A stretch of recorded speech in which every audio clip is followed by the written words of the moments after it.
네. 네, 옆 사람과 한번 인사하도록 하겠습니다. 잘 오셨습니다. 우리 한번 인사하겠습니다. 네. 네, 광고 말씀드리겠습니다. 우리 다음 주 금요 기도회는요, 우리 29개 분립개척 교회 중 한 교회인 우리 분당 다함교회 최정건 목사님 오셔서 또 말씀 전해 주시겠습니다. 또 오셔서 큰 은혜의 시간 되시기를 바랍니다. 오늘 우리에게 주시는 하나님의 말씀은 에베소서 5장 1절에서 2절 말씀입니다.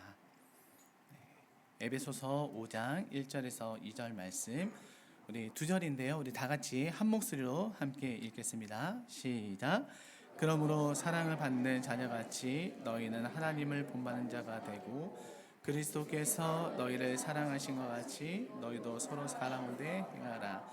그는 우리를 위하여 자신을 버리사 향기로운 제물과 희생 제물로 드리셨느니라. 아멘. 사랑 가운데서 행하라 라는 제목으로 이 시간 말씀을 전하겠습니다. 오늘날 우리는 많은 지식과 그리고 기술의 그런 시대를 살고 있지만 정작 가장 중요한 것, 바로 사랑이 점점 메말라가는 그런 시대를 살고 있습니다.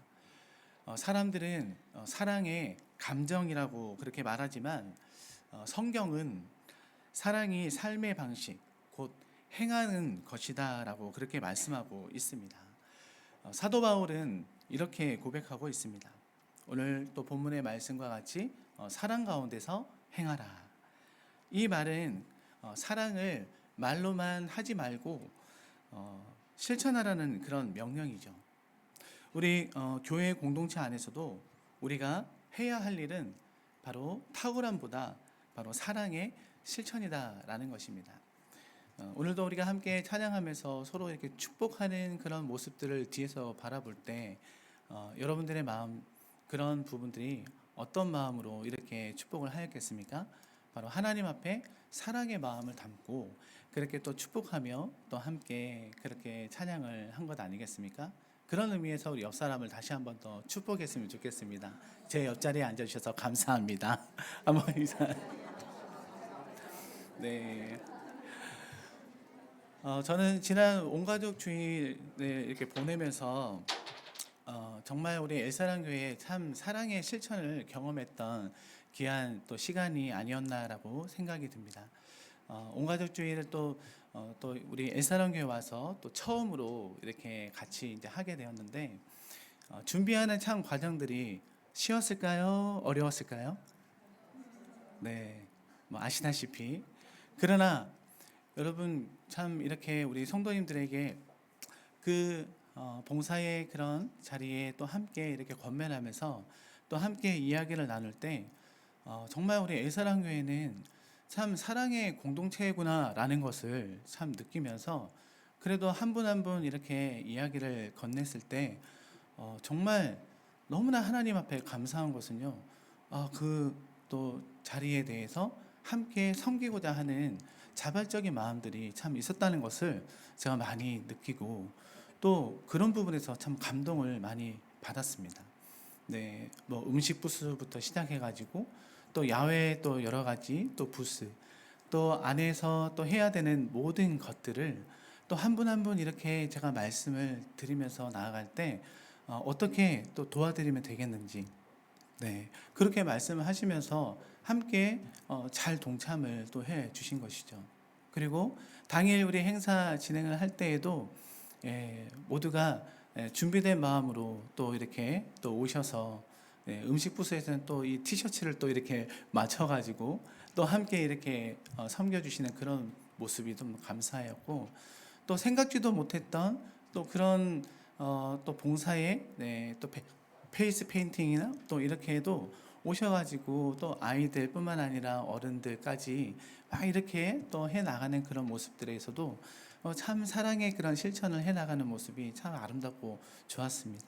그리고 뭐 에어바운스에서도 또 아이들이 이렇게 같이 지내는 그런 모습들을 보면서도 그냥 우리가 하나의 한 행사이지만 이 하나의 행사가 행사로 끝나는 것이 아니라 하나님의 사랑의 공동체 안에서 한 마음으로 함께 진행되고 있는 그 모습 속에서 참 저는 이렇게 제가 이렇게 구석구석 이제 돌아보면서 하나님 앞에 참 그런 감사의 마음이 있었어요.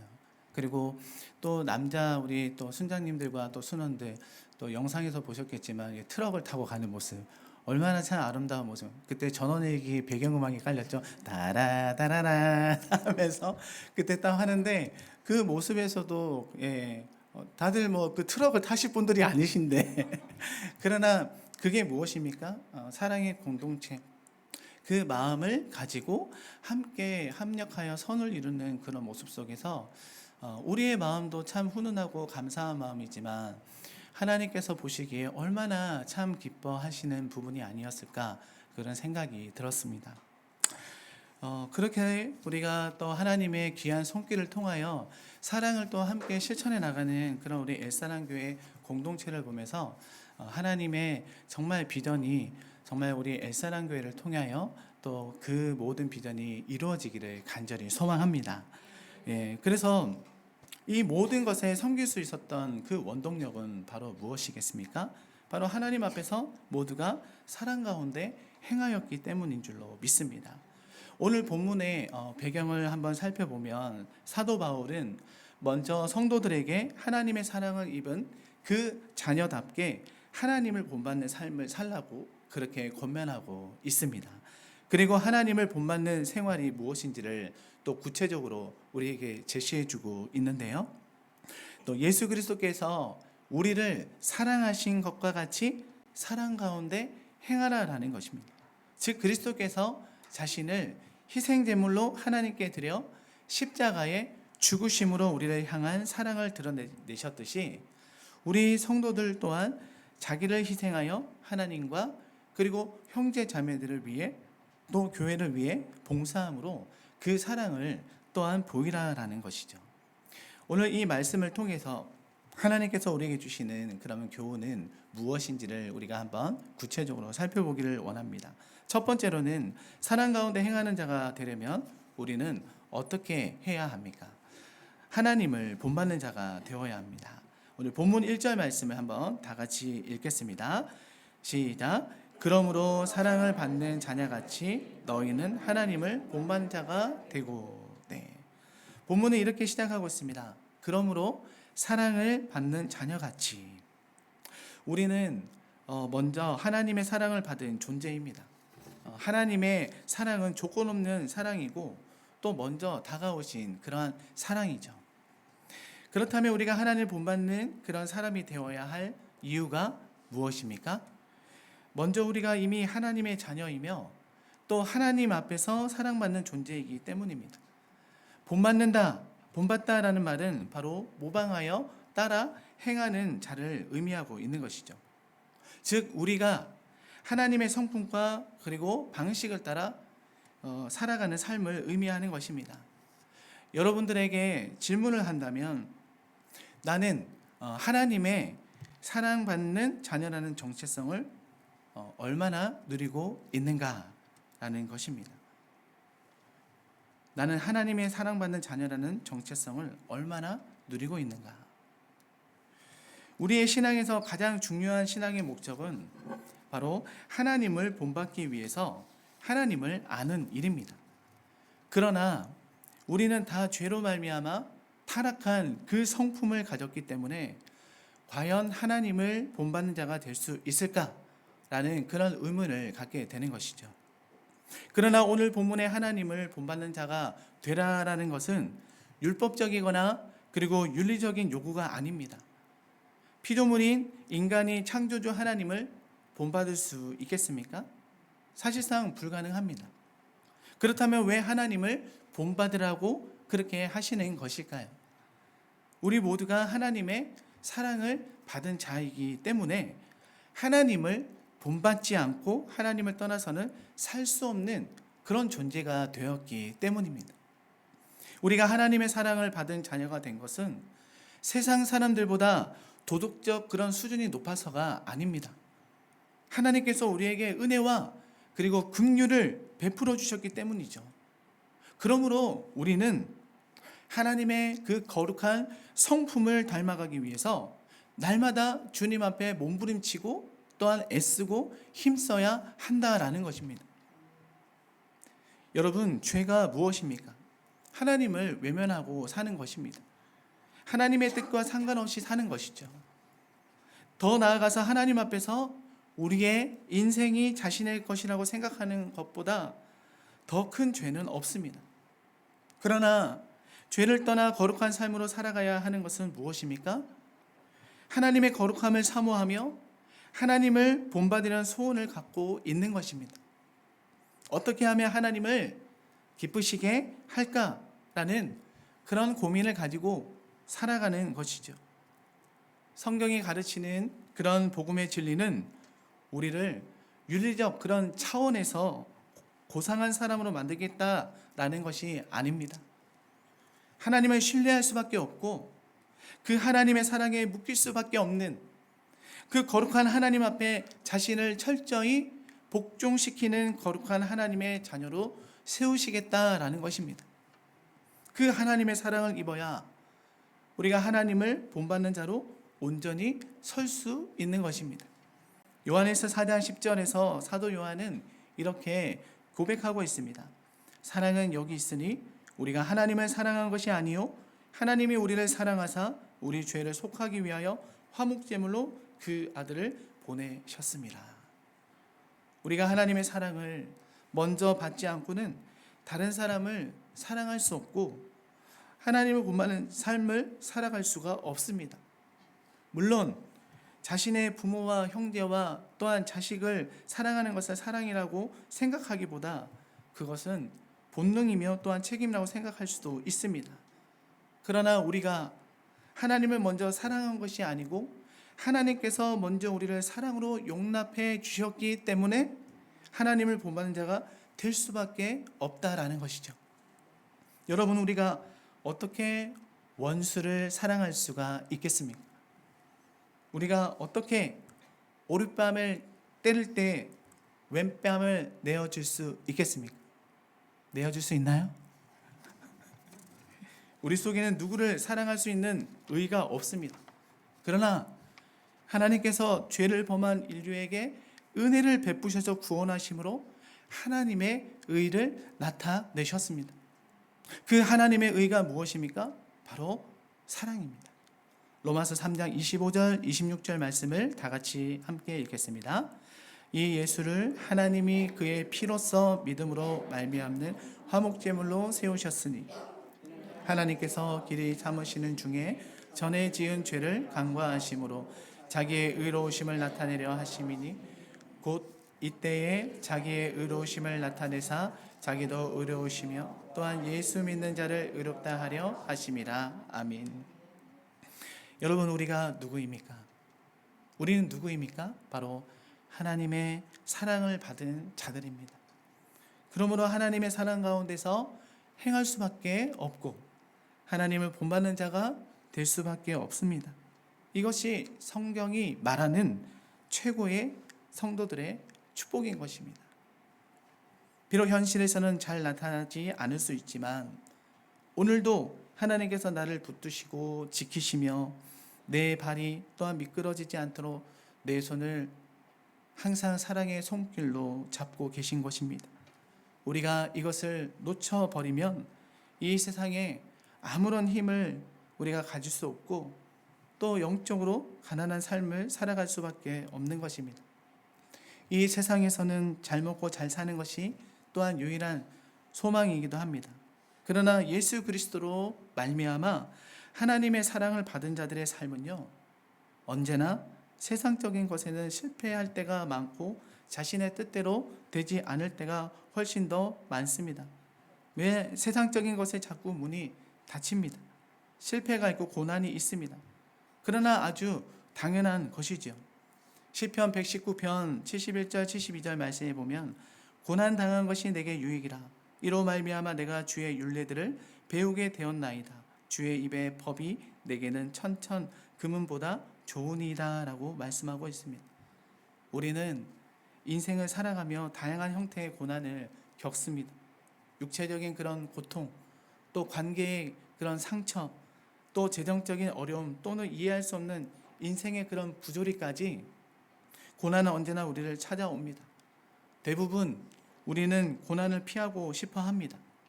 그러나 이 시편 기자는 뜻밖의 고백을 합니다. 고난 당한 것이 내게 유익이라. 제가 어느 날 인터넷 뉴스를 검색하면서 피겨스케이트 김연아 선수가 선수 시절에 겪었던 한 글을 보게 되었습니다. 제목은 이렇습니다. 김연아가 스케이트 탈 때 괴롭혔던 사람 신상 공개됨 이었는데요. 김연아 선수는 어린 시절 일기장에 적힌 자신을 가장 힘들게 한 사람을 공개했습니다. 그 일기장에는 이렇게 적혀 있었습니다. 그저 꿈꾸는 것만으로는 오래 행복할 수 없다. 그래서 나는 그 꿈을 이루고 싶었다. 승부욕이 강한 나는 1등을 하고 싶었고 그것이 꿈을 이루는 것이라 생각했다. 그러다가 어느 순간 경쟁 상대는 나라는 생각이 들기 시작했다. 먹고 싶은 걸 모조리 먹어버리고 싶은 나. 조금만 더 자고 싶은 나. 친구들과 자유로운 시간을 보내고 싶은 나. 아무 간섭도 안 받고 놀러 다니고 싶은 나.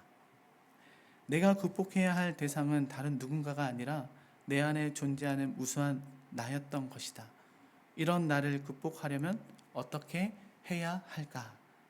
그래, 즐겁게 하자. 이 김연아 선수를 가장 힘들게 한 건 다름 아닌 바로 자신이었습니다. 그런 그녀가 세계 최고가 될 수 있었던 건 피할 수 없으면 즐기자라는 그런 자세였다라는 것이죠. 싫다고 귀찮다고 포기하는 것이 아닌 이 김연아 선수는 그럼에도 해내고 그럼에도 즐기는 자세로 임한 것입니다. 성도 여러분, 우리가 하나님의 사랑을 받은 그런 자들이라면 어떤 고난이 찾아올 때 하나님 앞에서 우리는 즐기는 마음으로, 감사하는 마음으로 감당할 수 있는 우리 모두가 되기를 간절히 소망합니다. 야고보서 1장 2절에서 이렇게 고백합니다. 내 형제들아, 너희가 여러 가지 시험을 당하거든 온전히 어떻게 해요? 기쁘게 여기라. 하나님을 본받지 않을 수 없고 하나님의 사랑을 실천하며 살아가는 것이 바로 성도들의 축복이요, 바로 은혜임을 알아가는 그런 우리 모든 성도님 되시기를 소망합니다. 또한 고난을 통해 우리를 연단하시고 이 말씀의 깊이로 우리를 초대하고 있습니다. 고난은 우리를 무너뜨리는 것이 아니라 하나님을 본받는 자로 우리를 더욱 이끄시는 바로 축복의 통로다라는 것이죠. 고난이 있을 때마다 그것을 피하려 하기보다 하나님께 묻고 또 하나님의 말씀을 더 붙잡으며 하나님 앞에 더 승리하며 나갈 수 있는 우리 모든 성도들 되시기를 간절히 소망합니다. 그리고 두 번째로 사랑 가운데서 행하는 자가 되려면 우리는 어떻게 해야 합니까? 날마다 그리스도의 사랑을 체험해야 합니다. 본문 2절 말씀에 보면 그리스도께서 너희를 사랑하신 것 같이 너희도 사랑 가운데서 행하라. 그는 우리를 위하여 자신을 버리사 향기로운 제물과 희생 제물로 하나님께 드리셨느니라 라고 말씀합니다. 그 사랑이 어떤 사랑입니까? 자기 자신을 십자가의 제물로 우리를 위해서 드린 것입니다. 향기로운 제물, 희생의 제물로 하나님께 드렸다고 하였습니다. 우리가 사랑을 받을 만한 그런 자격을 갖춘 것도 아니고 하나님께 사랑을 요청한 것도 아닙니다. 그러나 예수 그리스도께서 자신을 버리셨습니다. 그 영광을 버리고 오셨고 십자가에 죽기까지 우리를 위해서 또한 순종하셨습니다. 왜 자신을 버리는 사랑을 실천하셨습니까? 죄인인 인간인 우리 하나님께 나아갈 수 있는 방법은 그 제물의 피를 가지고 나아가는 것밖에 없었습니다. 그러므로 예수 그리스도께서 친히 향기로운 제물, 그 희생의 제물로 하나님께 드림으로써 하나님과 우리 사이의 그 사랑의 관계가 온전히 회복되게 된 줄로 믿습니다. 오늘 말씀을 통해서 이 사도 바울은 이 에베소 교회 성도들을 향하여 너희들이 예수 그리스도 통해서 새로운 삶으로 부름받은 성도들이라면 그리스도께서 너희를 사랑한 것 같이 너희도 사랑 가운데서 행하라라고 그렇게 고백하고 있습니다. 그러나 현실은 쉽지는 않습니다. 하나님은 내게 모든 것을 다 쏟아 부어 주셨는데 우리는 그 사랑을 실천할 수가 없습니다. 그러므로 우리는 날마다 그리스도의 사랑을 실천하기 위해서 어떻게 해야 합니까? 하나님의 그 보좌 앞에 나와 하나님 앞에 온전히 우리가 예배하며 기도할 수밖에 없는 것입니다. 그 이유가 무엇입니까? 우리가 아직 죄인 되었을 때 그리스도께서 우리를 위하여 죽으심으로 하나님께서 우리에게 대한 자기의 사랑을 확증하셨기 때문인 줄로 믿습니다. 성경이 말하는 그리스도의 사랑은 우리의 유익만을 위해서 그리스도께서 자신의 목숨을 버리신 사랑이 아닙니다. 우리가 하나님의 사랑을 힘입어 살아갈 수밖에 없는 존재로 바꾸어 놓으셨다라는 것이죠. 그때 나타난 현상이 무엇이겠습니까? 예수 그리스도께서 자신을 버리고 희생하셔서 그 십자가에 하나님의 사랑을 나타내신 것은 지나간 그런 역사의 사건으로만 이해하지 않는 것입니다. 오늘 우리가 경험하고 또한 체험할 때 사랑의 역사가 나타나게 되는 것입니다. 신앙생활 속에서 제일 어려운 것은 무엇입니까? 머리로 알고 있는 것만큼 손과 발이 따라가지 못한다는 것입니다. 마음은 있는데 몸이 움직이지 않는다는 것이죠. 자신이 하나님의 자녀로서 마땅히 해야 할 일을 하지 못했을 때 좌절감을 맛보게 됩니다. 내 수준이 이 정도구나 깨닫고 그래서 다시 하나님 앞으로 나아갈 수 있다면 그것은 바로 하나님의 은혜요 또한 축복이다라는 것이죠. 그러나 대부분의 성도들은 자기 합리화에 또 익숙해져 있습니다. 내가 무슨 문제가 있어? 이 정도 신앙만 있어도 괜찮지? 이렇게 고백하고 있지는 않습니까? 주변을 둘러보니까 자신보다 못한 그런 성도들이 너무 많이 보이게 되는 것입니다. 남이 하지 못하는 것을 보고 판단한 자리에 들어가는 것이죠. 이것은 신앙이라고 하지 않습니다. 신앙이라는 그 껍데기를 뒤집어 쓰고 있는 것입니다. 오늘 저와 여러분들의 인생 속에 얼마나 신앙의 그런 갈등이 많습니까? 말씀대로 사는 것과 자신에게 익숙했던 옛 사람의 방식대로 살고 싶은 그 갈등이 있지 않으십니까?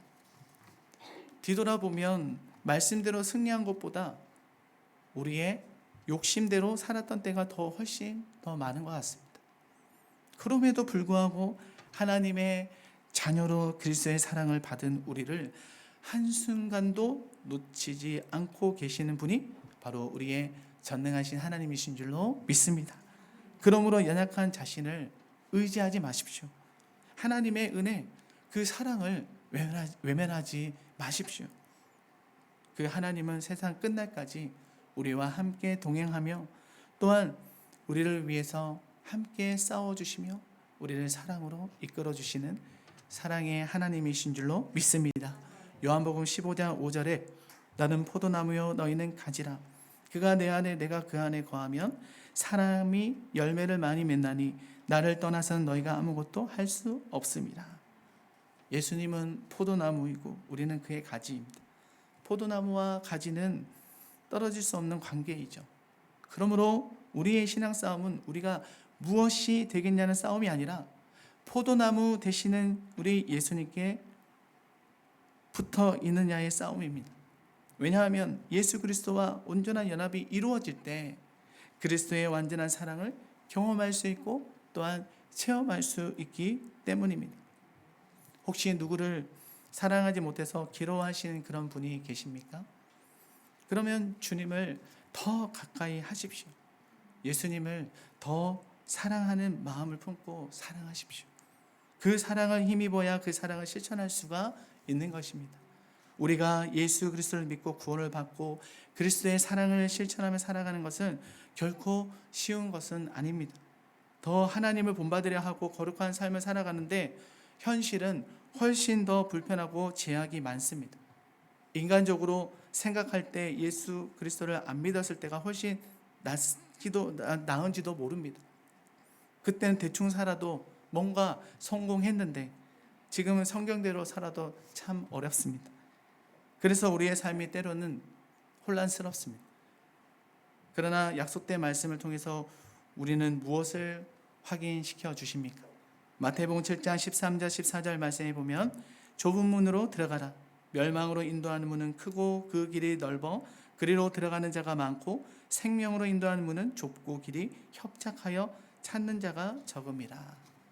하나님께 부름받고 그리스도의 그 사랑 가운데 행하며 살아가는 길은 좁은 길이며 또 좁은 길 그 너머에 생명과 영원한 하나님 나라가 있는 줄을 우리는 확실하게 믿어야 하는 줄로 믿습니다. 그러므로 우리는 날마다 하나님을 본받는 그런 거룩한 삶을 살기 위해서 그리스도의 사랑을 체험하고 우리의 신앙의 길이 좁은 길이며 고난의 길이다 할지라도 기쁨과 그리고 즐거움으로 갈 수 있는 생명의 길이 되시기를 간절히 소망합니다. 이제 말씀을 맺겠습니다. 사랑하는 성도 여러분, 우리는 하나님의 사랑받는 자녀입니다. 이 사실이 우리의 신앙의 바로 출발점이라는 것이죠. 하나님의 사랑을 먼저 받은 우리는 이제 그 사랑을 본받아 사랑 가운데 날마다 행하며 살아야 하는 것입니다. 예수님은 우리를 사랑하시되 자신을 버리시기까지 사랑하셨습니다. 그 사랑은 말로만이 아니라 행동으로, 희생으로, 그리고 하나님께 향기롭게 드려진 삶으로 나타났습니다. 오늘 말씀을 통해 이 사도 바울은 우리에게 말합니다. 사랑받는 자녀답게 하나님을 본받는 자가 되어야 할 것이며 예수님이 우리를 사랑하신 것처럼 사랑 가운데서 행해야 한다라는 것입니다. 이제 우리는 선택을 해야 하는 것입니다. 세상의 방식대로 살아갈 것인가, 아니면 하나님의 사랑을 본받아 예수님처럼 사랑하며 살아갈 것인가.